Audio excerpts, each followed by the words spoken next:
and welcome to another Scottish mountain walking guide.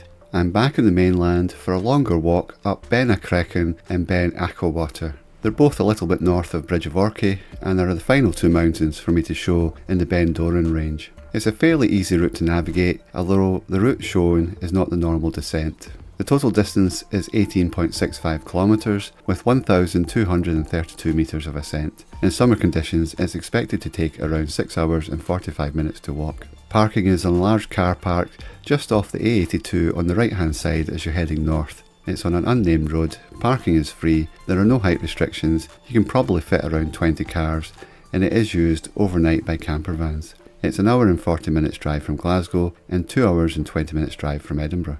From the car park, you're going to continue down the unnamed road in a northeasterly direction. You'll come to a little junction in the road here, just go straight ahead, and then you're going to come to where the farm is. You're going to go through the gate here and keep to your left hand side. You'll go through another gate and then come to this little stream. I found it easier to cross just slightly to the south, continue along that road, and then at this stream I found it easier to cross to the north side, back onto the road. The actual road goes round to the south of the water here, it doesn't go through the water as shown on the map. And then just keep following that. There's a good bridge, I wouldn't trust it with a vehicle, but it's good enough to walk over at this point.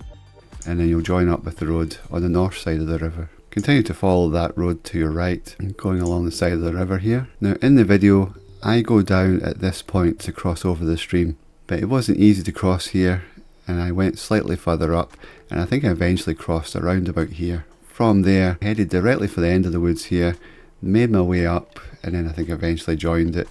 But having a look at the map after I did the walk, I think it'd be easier just to follow the road round, and then cross the stream here at the end of the woods, and then follow the path that goes up the side of the woods. So you're not going up through the woods. You'll then come up to the corner here. There is a fence line just around about here, and you're going to follow around that fence line. You'll see a couple of big stiles on the fence, and then from there you're going to head directly southeast. You'll come to the railway track, and there are two tunnels under the railway track. The one that's on your left as you're approaching is for the stream, and then the public access one is directly ahead. Come out the other side of that tunnel, and then you're going to keep to the right hand side of this stream as you're going up, and you're starting to ascend up the mountain here. It's quite a clear and easy to follow path. There is an option when you get close to the lock-in here for you to go directly to the left and make your way up onto the ridge over here. I struggled to see that path, it wasn't clear to me, and also I wanted to enjoy the view of the lock-in. You can't see the lock-in at this point because you're still ascending. It's only when you get up to about here you can see the lock-in. So I went right up to the lock-in, and then from there you turn to your left and make your way up to that ridge line. There is a path of sorts, and then at some points it's not so clear. Want to make your way up onto the ridge line. Once you're on the ridge line, there is a clear path, and that path takes you all the way up to the summit. As you get up to the higher point, you bend round to your left and you'll come to the summit cairn. If the weather isn't good and you're in cloud, you're probably better to come back down the same path you went up. There is a clear cairn at the top of this track, and this is a more worn path on the mountain. There is a path going down here, but sometimes it's very difficult to follow. On a clear day, you can easily see this ridge here joining between this top and the top you're on, and so you can follow that and head down towards there. When you get to this point here, you can continue on this path, and it will gradually join up to the ridge line and get you across to this little top over here. There's also a path that goes up more directly to a cairn at this point, and I went up this way just to get a better view because you've got the hillside is in the way of looking across to Rannochmoor and Glencoe. So I went up onto the ridgeline and then just follow the path along the ridgeline. You'll start to descend here, nice easy gradual descent, no difficulties at all. But as you're looking ahead, you can see this craggy edge that you've got to ascend up, and it looks quite steep, and it's not obvious from a distance where the path goes. As you approach it and get closer, there is a clear and easy path to navigate your way up here. Gets a little bit steeper, you're not too close to the edge, so it's never very exposed. Follow that all the way up until you get onto the ridgeline here, and then the summit itself is just a little bit further over it. There's a big cairn near the end. There is a cairn, a large cairn at the northern point here, but that's only at 1,036 metres. And the real summit is 1,038 metres. It's slightly further along the ridge. From the summit, you continue in a southwesterly direction along the ridge line, and follow a fairly clear path, and you start to descend down this ridgeline heading more to the south. If you look at Walk Highlands and most Munro walking guides, they advise continue along this path, ascend up and over this top here, follow the path and descend all the way down to the Beinn at the back here, and then make your way down, and then there's a road on the opposite side, on the western side of this stream, make your way down to there. I had a look at the map, and to me it didn't look difficult to come down here. I think I actually came down slightly more over here. These lines here, these crags, they don't really exist, so you can just walk straight down here. So I think I came down slightly more to this way and then joined up. I certainly came down just at the side, and this is quite a steep gorge in the side of the mountain here, so I came down to the north of that gorge. But it is just a straight walk down. You can't see too far ahead at the top because it's quite a steep drop off to begin with, but it is a walk. Might be more difficult in snow, and even then you might enjoy sliding down it, to be honest. So from there I cut right down to the stream here, then ascended back up the other side slightly, and then joined that on the other side. Now this section of the walk is some of the worst, boggy, difficult to walk on path of any Munro. Fortunately, the day I did this walk it had been dry for a couple of weeks, and I think that helped greatly in making this a much easier walk than it normally is. But you walk down, follow the path, it's a clear and obvious route, it's just very uneven and at times very boggy and wet. You will come back down, cross over a bridge over the railway track at this point, and just after that the gravel road continues on to the farm, but there is a signpost and you head off to the left. Again, this bit was quite wet, and you cross over this sort of boggy, marshy field and make your way back to the car park. Good morning, it's 8:10. I'm at the car park for the walk today. The last two of the Beinn mountain range. It's a little bit windy. Meant to be clear skies, wind could get up to about 40 miles per hour. I'm going to walk all the way down the glen into the wind and then go up the mountain and come back, so in a clockwise direction, hopefully with the wind on my back and away on the return. Just having a look up there, it is possible, at least it looks possible in the map just to come straight down the side of the mountain there. We'll see. I think I thought about that the last time and it just went the long way all the way up to the top.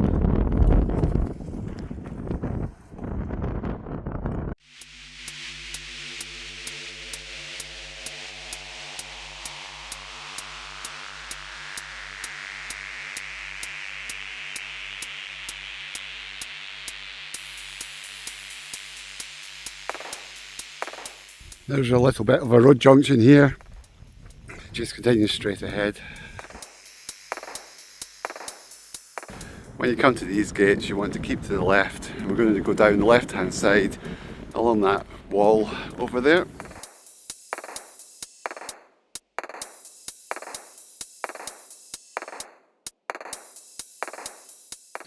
There is a small river to cross.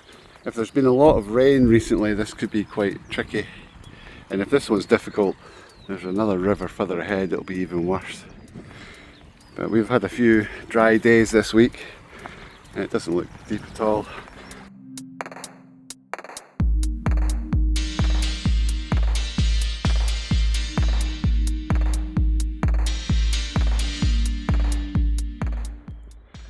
This ford is a bit deeper. I had a little look up to the right, it doesn't look very good, it's quite wide and deep.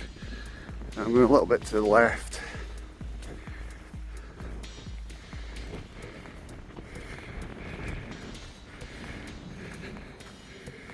Yeah, still doesn't look very good. I'll probably just make my way down to the left and see if I can find a shallower part to cross. So just down a bit, some careful placing of feet, you know, making sure you got a firm place to stand before you step on it. And I got across. It was about 4 or 5 inches deep.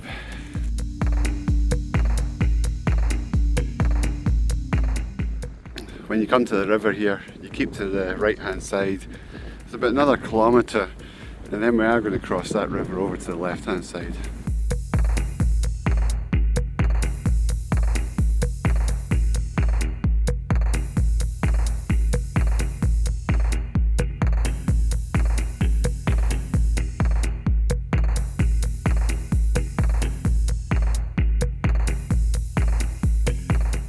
going to cross the river in what is a bit of a shady looking bridge.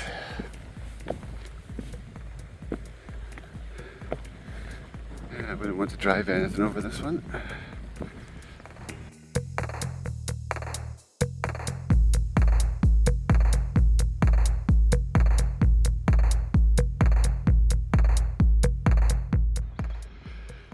A little bit less wind at this point. Got some nice views of the Munros. Guessing some protection from the woodland ahead.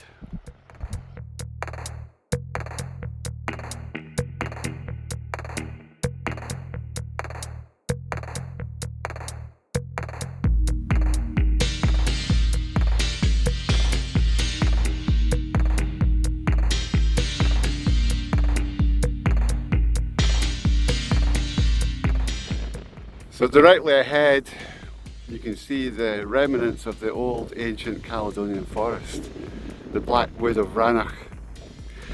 We're heading along this track until we get to the end of it, and then we'll turn right and go up through the wood and make our way up to the loching up there, and then from there you go up on the left hand side onto the ridge line and then make your way up to the summit.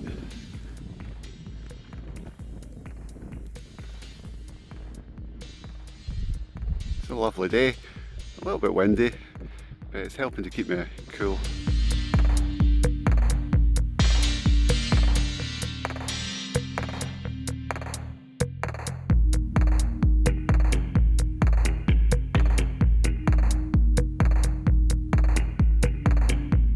At this point you want to leave the gravel track. There's a very small cairn and also a fence post, and it's an isolated fence post, so look out for that. And you can see it's a well worn path going down here towards the river. We're going to cross the river and go into the black wood.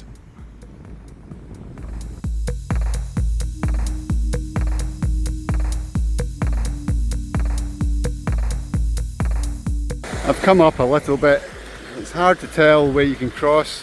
The sun's reflecting off the water. Looks like you can walk across here. Not too difficult. We'll give it a try. Crossed over here, it was fine. You just never know with rocks and water, sometimes it's very slippy. There is a path apparently that crosses across diagonally up a little bit, but you can also just walk along the bank here and then turn to the right, which is what I'm going to do. And I'm going to head up that way.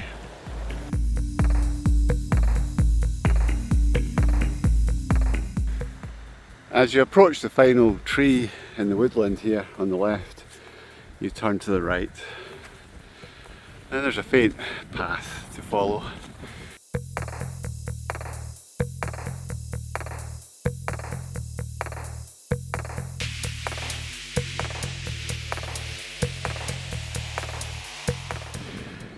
I think I turned too sharply to the right. I should have went round the wood. I can see a path down there, and I think we're aiming to go beyond the corner of the woodland there where there's a fence post. So I'm going to cut across that fence post, and then from there it should be more directly uphill.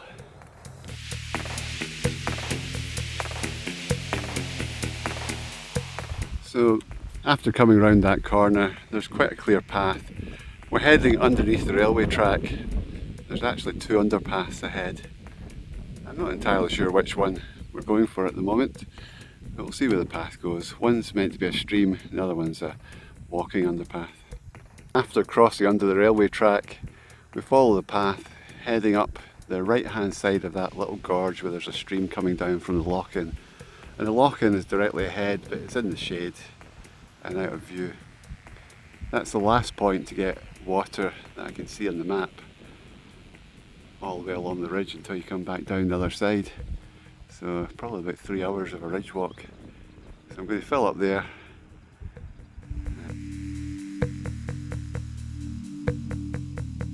A a little bit closer, it's now very clear. The one on the left is the river, the one on the right is the public underpath. It's taken 2 hours to get to this point. We've got a nice little seat and it's out of the wind. You've got easy access to water all the way up to the lock-in. The high point there is the first summit. The actual cairn might be slightly out of view as the top rounds off a little bit. It's about 3 kilometres in a straight line, and the route we're going probably about 3.5 kilometres away. Ignore these styles. One of these ones, I think that one there, is for an alternate route. If you think the water's going to be too deep to cross, you can avoid going over that very shady looking bridge, keeping to the south side of the river, and eventually it brings you out here. I'll put a link in the description. That route's described on Walk Highlands.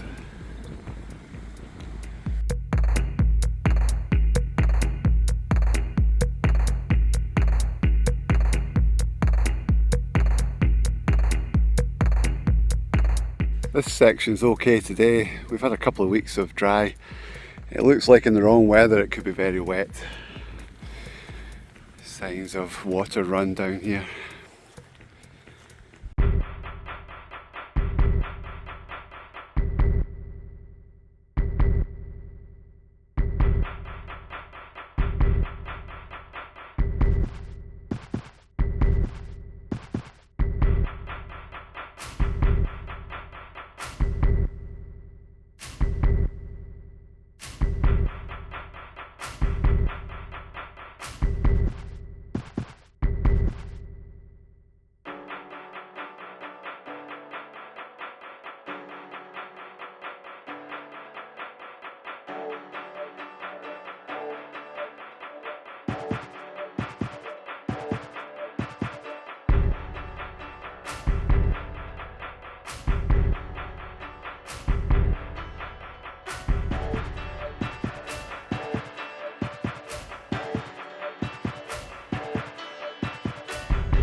I've made it up to the lock-in.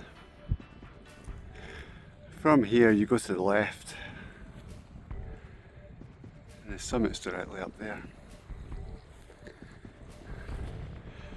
Go in this direction. It's not very clear where the path is at the moment, but I'll head up to that sort of big rock halfway up. Looks like there's some path signs next to that. Probably goes a wee bit to the left and up there.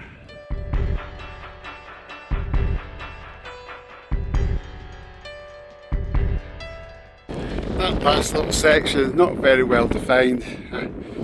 I was aiming towards this big boulder. I'm on a bit of a path now. Once beyond the boulder it'll be going up to the left and then up to the right, and you can just make out that other walker almost on the ridgeline. So you're heading up in that direction.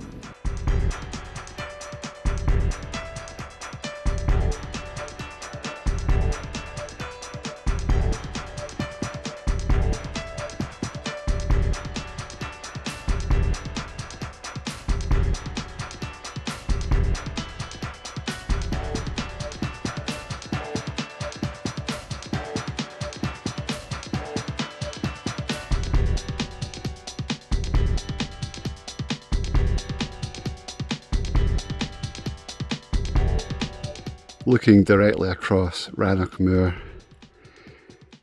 you can see the buckle over there. It's not as obvious, but it is the pointy top in the middle. And over to the right is Beinn Nevis.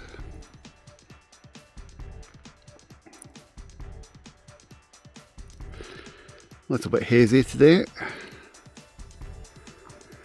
Some light cloud, which is helping to take the sting out of the sun.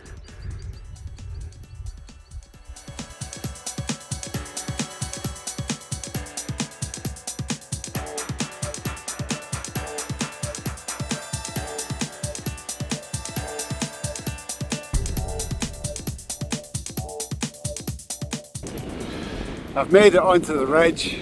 As you can probably tell, the wind has picked up. But now there's a nice clear path, and it should be quite an enjoyable ridge walk from here over both summits. There's a bit of a steep section on the way up to the second top, but much more of a straightforward walk now.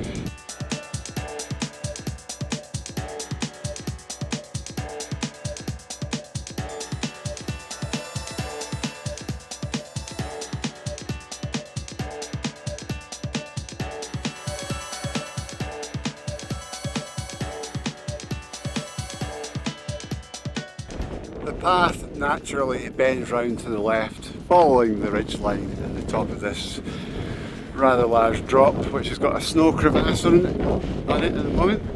You can see the summit over there.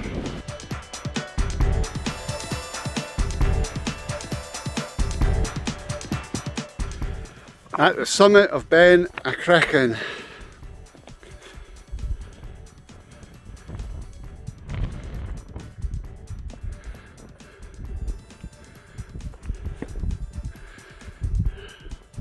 Over there in the distance is Beinn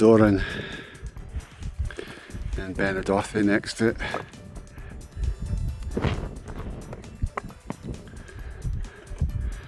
Beinn Nevis.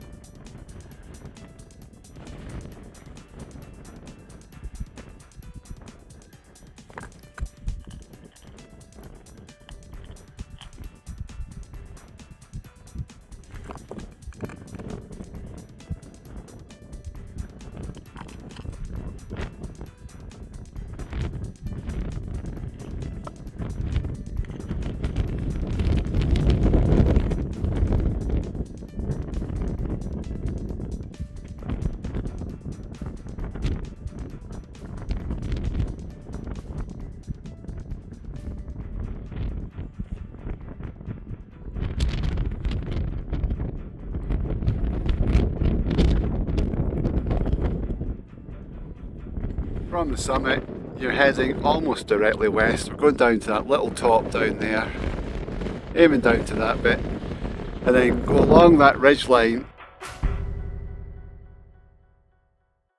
Here's the path that comes down this side. Alternatively, you could retrace your steps from the summit back down the ridge you ascended. There was a cairn, and there's a path that goes over to the right over there. It's a bit vague to get to this point, but once you're here, you follow this down, zigzag down there a bit, and then it'll cut across. You can easily see the path on the other side on a clear day. And from there you can see, you can go up and follow along the ridgeline, which is probably what I'll do. Have a better view there. There's a path that cuts all across the side of the mountain as well.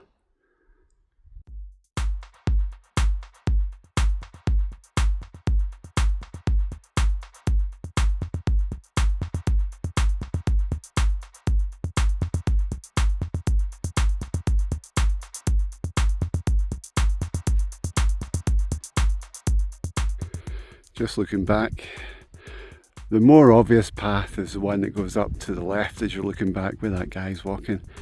I came directly down. It wasn't too bad to descend, but the path was certainly vague at times to non-existent. I'm at this low point here. I'm going to go straight up onto the ridge at the end here. There's a little cairn you can see on the way down. The stronger path goes straight ahead and joins a bit further along, but I'd like to get the view, be able to see over both sides, across to Beinn Nevis and back across. I think that's Beinn More over there. Beinn Lars over there.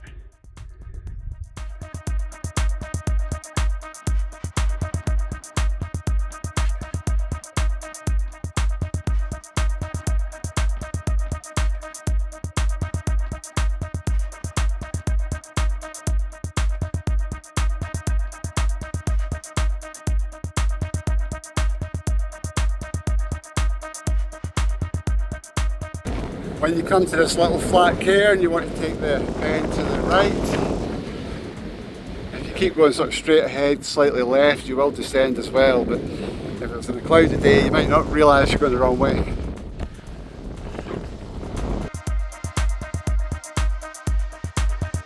Just come a little bit round to the right to get a view.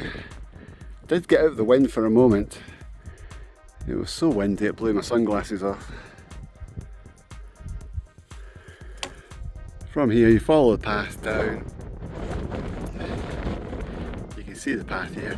It goes right up the middle of that section of crags, and as it gets further up you can see the path close to the edge, and from there it's just a walk round. The summit is a little bit back from the top of the crags there.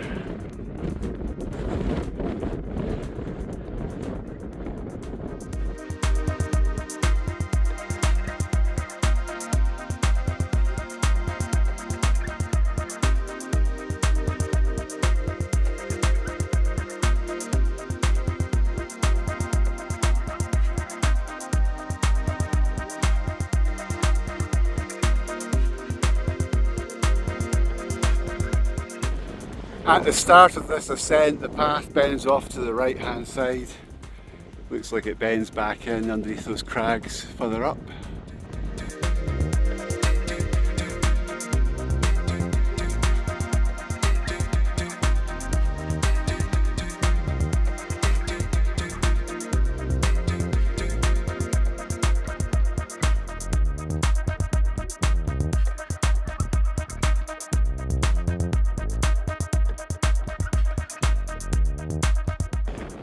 Whilst very steep, not much of it is exposed.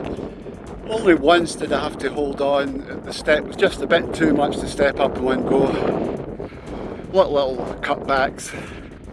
Very easy to follow the path, clear, no scree. Almost at this summit.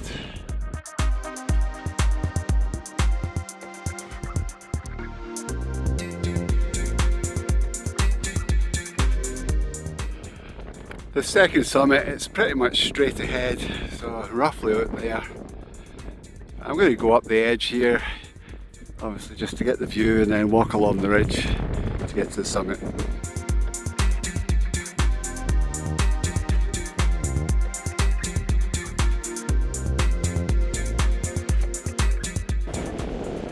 The first cairn you come to going this way is not the summit. Still about 200 metres away, so it's that tiny little one that you can see in the distance.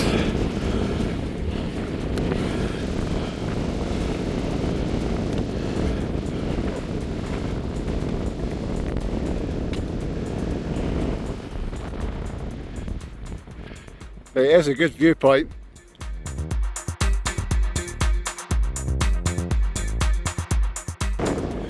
At the summit of Beinn Achaladair. Very windy. This is a very small summit cairn. You could easily be forgiven for thinking the one over there is the summit. It's more prominent. Weather's turning a little bit grey. The wind's not calming down at all.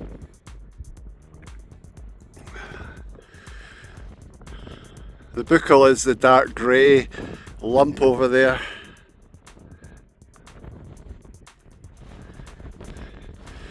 Quite a different shape from this angle to the normal pointed pyramid.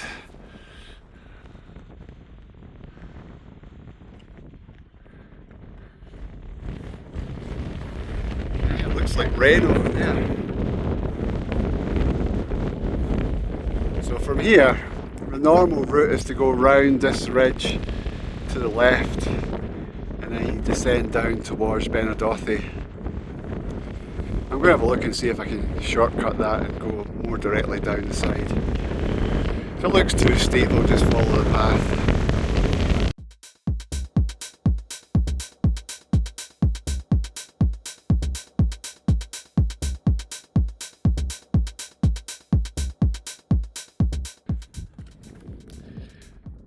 You can just make out the car park down there, and the descent route, the proper route, is to go up and over that top over there, about 2.5 kilometres in that direction before you turn to the left down to the Beinn Achaladair between here and Beinn Achaladair, and then turn right again and go right down this valley. That is a very wet, boggy, muddy, very uneven, rough ground to walk across. I'm going to have a look just here at the low point. I mean, it's still steep over the edge. I'll have a look over the edge and see if I can cut that corner out and just go straight down. On the map it shows a little bit of crags near the top, and after that it's just a steep slope. But if it looks worse, then I'll just follow the normal path.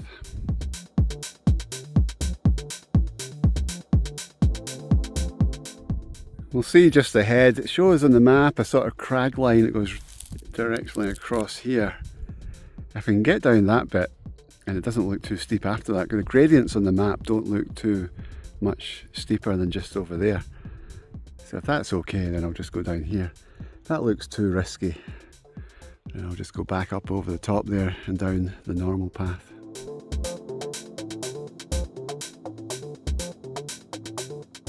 So I've crossed over the gradient line, or the crag line. There's nothing. So I'm going to continue until I get to the next point where I can't see down. And after that, it shouldn't get any steeper. There is one more crag line shown on the map, which I'll just need to negotiate if it actually exists. So we'll go down a little bit further. It doesn't look too steep when you look across there, so this should be quite doable.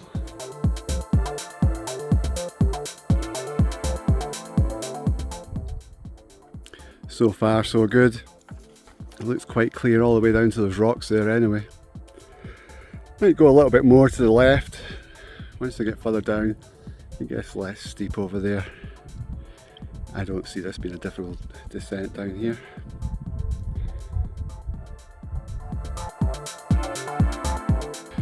One thing I'll say about this descent, don't use it if it's in stocking season. There should be signs up at the car park with the dates of when the stocking is going on. It's usually sort of October through to December, that sort of time frame. It does vary by areas and by what they're hunting. So if stocking is in process, you should stick to the marked paths. From checking the detailed map, I've passed all the crevasses. There's lines shown on the map, but there's no crevasses coming down here. It does show this little stream at the side becoming quite a deep sort of gorge just ahead. So I just want to keep away from that, but basically I just want to go straight down. I could even curve round to the right as I'm descending if it helps. But there should be no more hazards on the way down. If you continue to follow the main path, it'll take you along to that Beinn Achaladair over there, and from there you come down this whole valley. Gives you a little bit of perspective about how high up I am at the moment. I'll just keep going down. It's not too steep, it's certainly not scary. You can easily walk down.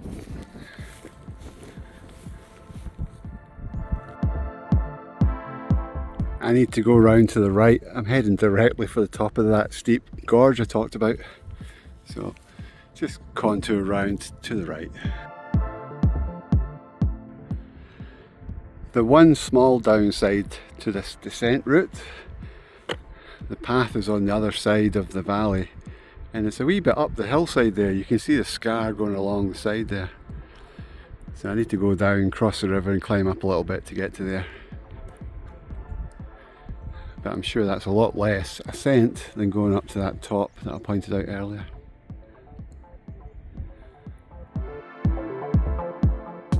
I'm almost down this slope, just looking back up. You can see that deep gorge you want to avoid, but easy enough if you keep to the left as you look up, or even to the right. I've just realised I did not restart the time lapse when I changed the battery, so a little bit of that's missing.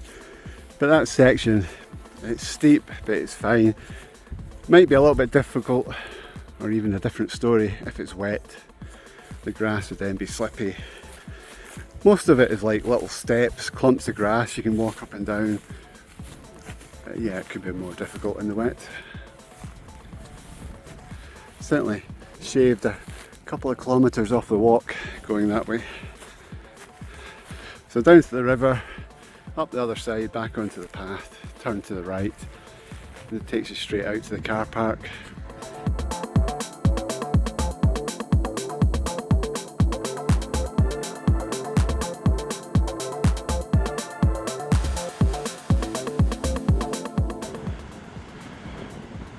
So I descended down from here, a wee bit across, down the side next to that big gully, and then down pretty much here, all the way down to here. It does look like you could probably come down and even go more directly to the car park. From here, I'm just going round to the left to join the path. You can see lines of it in the distance.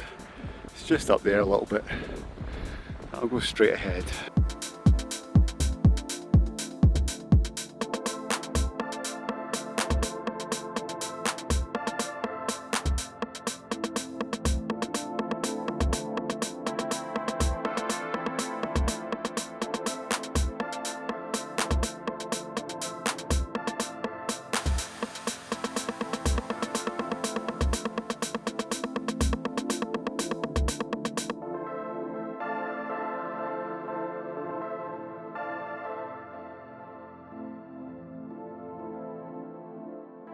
Almost back at the car park.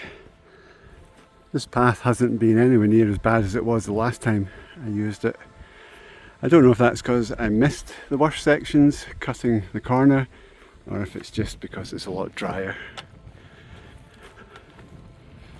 So just keep heading down this fence line and then it'll go off to the left back to the car park.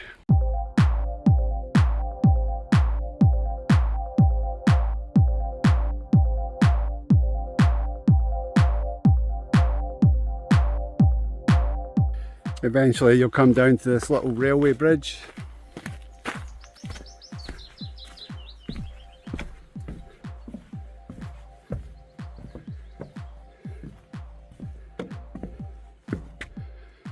We follow the path down and we avoid the road that cuts across to the left.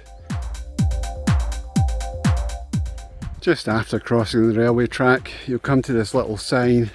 It's fallen off its posts. 1 kilometre back to the car park across the field here. Just avoids going through the farm.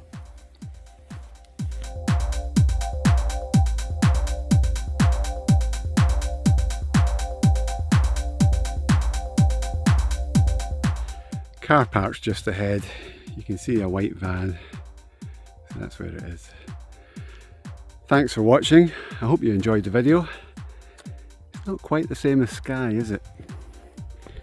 Too much grass and greenery, not enough rock.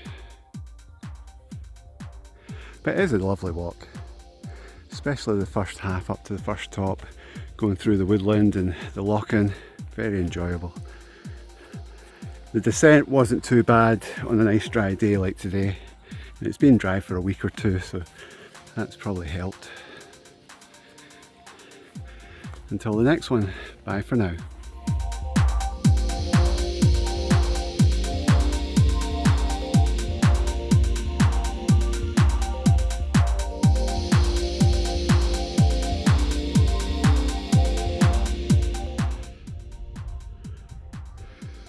Back at the car park.